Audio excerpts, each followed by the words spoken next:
পরকীয়ার জেরে মানসিক নির্যাতন, শেষ পর্যন্ত গলায় ফাঁস দিয়ে আত্মহত্যা গৃহবধূর, স্বামী আটক, তদন্ত শুরু করেছে পুলিশ। পশ্চিম কাঠিগড়ার নাতানপুর এলাকায় পরকীয়ার জেরে গৃহবধূর আত্মহত্যার ঘটনায় চাঞ্চল্যের সৃষ্টি হয়েছে। মৃতার নাম অনিতা নমশূদ্র। অভিযোগ, স্বামীর পরকীয়া সম্পর্ক নিয়ে প্রতিবাদ করায় দীর্ঘদিন ধরে মানসিক ও শারীরিক নির্যাতনের শিকার হন তিনি। শেষ পর্যন্ত সেই নির্যাতন সহ্য করতে না পেরে গলায় ফাঁস দিয়ে আত্মহত্যা করেন অনিতা। স্থানীয় সূত্রে জানা যায়, নাতানপুর গ্রামের বাসিন্দা কৃপন নমশূদ্র বিবাহিত হওয়া সত্ত্বেও একই গ্রামের এক মহিলার সঙ্গে দীর্ঘদিন ধরে অবৈধ সম্পর্কে জড়িয়ে পড়েন। বিষয়টি জানতে পেরে স্বামীকে বারবার সতর্ক ও বাধা দেন অনিতা। পরিবারের সদস্যদের অভিযোগ, এরপর থেকেই স্বামী কৃপন বিভিন্নভাবে অনিতার উপর চাপ সৃষ্টি ও নির্যাতন শুরু করেন।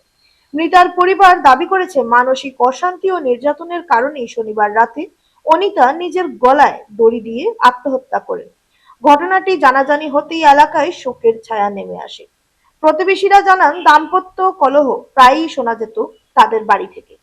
ঘটনার পর অনিতার বড় দিদি সীতা রায় গুমরা অনুসন্ধান কেন্দ্রে কৃপন নমশূদ্রের বিরুদ্ধে আত্মহত্যার প্ররোচনার অভিযোগে একটি লিখিত মামলা দায়ের করেন।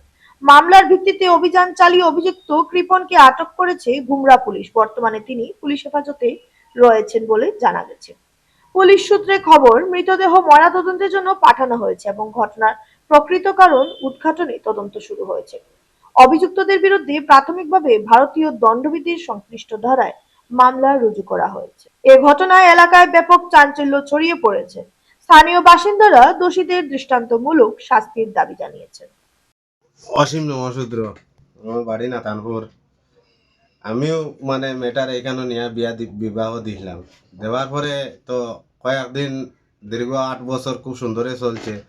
চলার পরে তো এখন দেখা যায় একটা মেয়ের লগে তার স্বাভাবিক একটা সম্পর্ক হয়ে গেছে।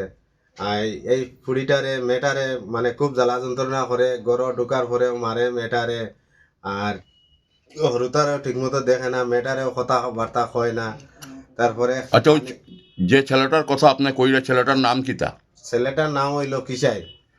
কৃপেন রায়। হয়। আচ্ছা, এখন তারপরে আজকে কিতা হইছে? আজকে তো তারপরে আজকে তারে মানে কালকে আমরা নিমন্ত্রণ দিছি, মানে আমরা এখানে বিয়াত যাইবার লাগিয়া। কোনখানো? ওই নাতানপুরে আর কি। তো ওই মেয়েটা কাপড় চোপড় লাগাইয়া মানে খানি দানি তার বাচ্চা স্নান করিয়া আইছে। হঠাৎ শোনা গেল যে মেয়েটা মারা গেছে, এরকম আত্মহত্যা করা গেছে। আত্মহত্যার কারণে পাড়া প্রতি সবাই কইছেন যে মেয়েটারে খুব মারধর করে। আর গলাত আমরা একটা চিহ্ন দেখতে পাইছি যে মেয়েটারে গলা টিপিয়া মারছে।